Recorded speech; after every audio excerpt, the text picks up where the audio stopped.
In this video, I'll share 6 YouTube disciplines that were supposed to help me grow. Well, it kinda did.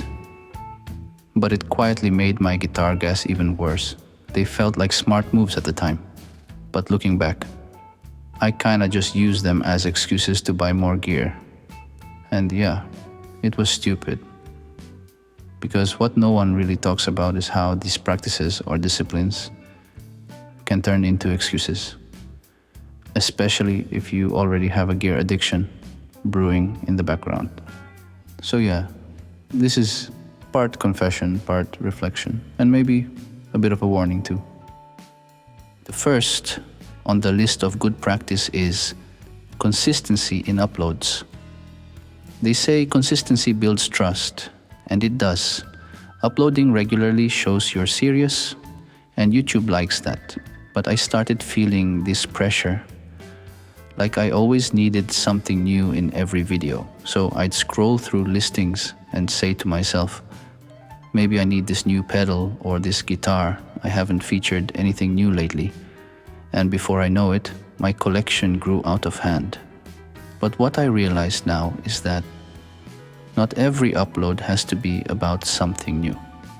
Sometimes it's about going deeper with what you already have, like exploring why I liked it in the first place or how it fits in my creative journey. There are so many things to talk about on one piece of gear.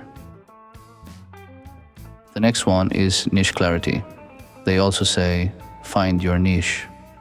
And mine, it's mostly guys like me, 40-something dads just starting their guitar collection, but are financially responsible. I'd like to stress that one out. We are financially responsible. So I thought I should stick to gears that interest me, maybe a gear that I wanted when I was younger.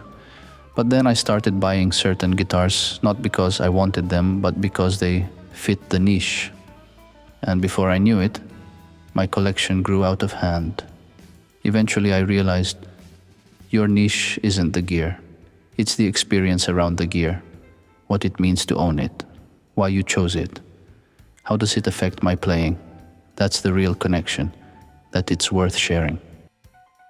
The third best strategy to grow a YouTube channel is sharing story behind the gear. Everyone says, focus on the story, not just the gear specs, and I really believe in that, but it can also trick you. I remember buying this old Fender Mustang, just so I could say this is the guitar I bought during our first trip to Japan. It made a great memory, but also an expensive one. I think it's okay once in a while. But what happened was every time I travel, there is desire to bring something back home. And before I knew it, my collection grew out of hand. But now I try to ask myself, would this still mean something to me, even if there were no video? Is this gear worth getting and remembering? Or should I just buy a good olive oil that we can enjoy every dinner with my family? I won't even have to shell that amount of money. Another strategy is to do batch content creation. Batching videos is smart. You sit down once, shoot multiple things, and save time. But my brain turned that into an excuse. If I get 3 new pedals, I can film 3 new videos in one go. It became less about playing, more about stacking content, looking for a reason to get another gear to make batch content. Like this Boss OD3 that I bought, though used. I planned to a video for 3 Boss overdrive pedals, but still did not do that video. And before I knew it, my collection grew out of hand. Now, I try to batch ideas, not gear, like different ways to explore one pedal. It's slower, but more honest to who I am. The 5th YouTube growth strategy is using go in with the trends. Using smart titles and descriptions helps your video get found. And sometimes trending searches give you a boost. But I'd catch myself chasing things like, is the PRS Silver Sky worth it?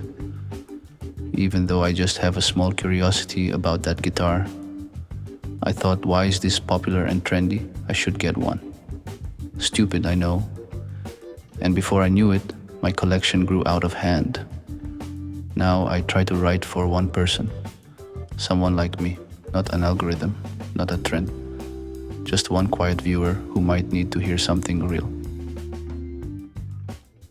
And the last YouTube growth discipline that can also be a gas trap is to review and study the analytics. Looking at your analytics helps you grow.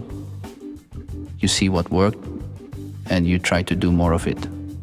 But it also made me hold on to gear I didn't really need.